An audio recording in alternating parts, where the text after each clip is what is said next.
Good evening, family, brothers and sisters. Well, this is Who Am I, Part 9. So, anyways, I backed up because of Mother's Day, to honor my mother. I'm Sandra D. Reed, great woman. Well, anyways, we was at where we left off was I was in manufacturing, just airing layers and layers of insanity in my life. You got to understand where I came from. And I started doing. I'm gonna label some of them. I was doing a lot of drugs from 8. I started doing drugs at 8 years old. So, and it just multiplied into other things and other things. And then finally it became the heavy stuff, cocaine. In the 80s, that was pretty popular. And then it took a hold of me, but not in a real bad way until crack came out. And then it was all over, and my life was caught in that grip for a very long time. So when I came out of that kind of life and rotated into another seat in the Titanic, that's what I mean. It's just all going down anyways. Um, you know, not seeing the pitfalls ahead, thinking that life was good because, here I am. I just got out. I'm not doing the same things I used to do. Now I'm getting into the social scene. I got a nickname in Chaos. I'm going to clubs, meeting people, DJs. People are coming from all around Florida to come see me and get things from me and have fun and hang out.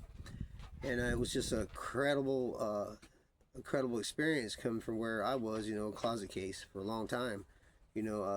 Cocaine and crack and all that is a isolated drug pretty much, And the things that I was doing now at that time was insane. Like, it was just so incredible. Like, I just loved it, and it sucked me in, and it took all the life out of me that I had.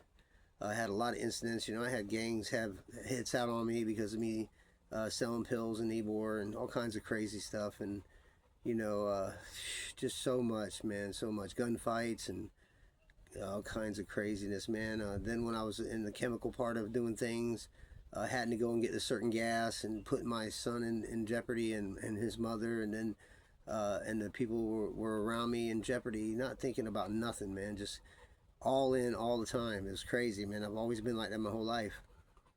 And to have the social life is crazy because I was like, one minute I'm not like social, and next minute I'm like the social butterfly, they call it. You know what I mean? Like, I was just opened up, and it was people liked me, and I'm a people person. So it just was perfect for a person that was a people pleaser, that wanted people around no matter what, unhealthy or healthy, it didn't matter. With the deaths in my family from when I was younger, as I talked about, it had built these character defects in me that I just would not let go of people, no matter what.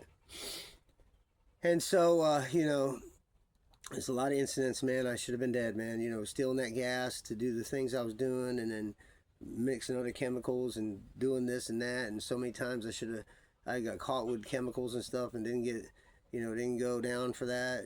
God always showed up, man. All the gunfights and hits on my head, and I didn't hide. It wasn't like I was hidden.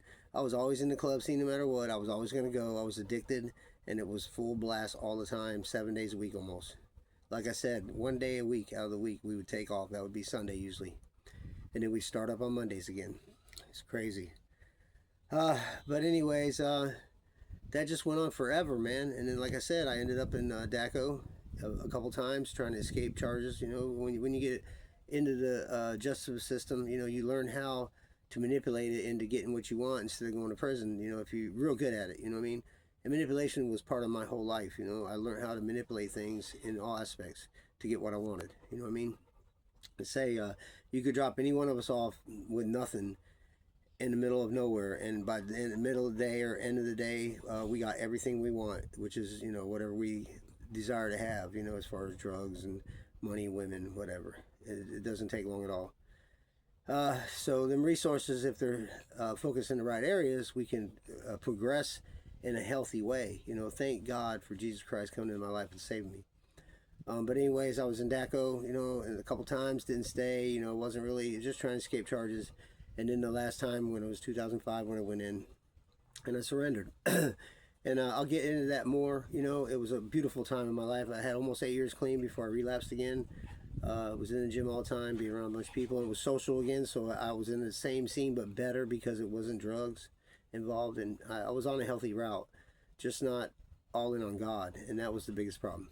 So anyways, that being said, God bless y'all. Yahweh always. Until next time, y'all have a good night.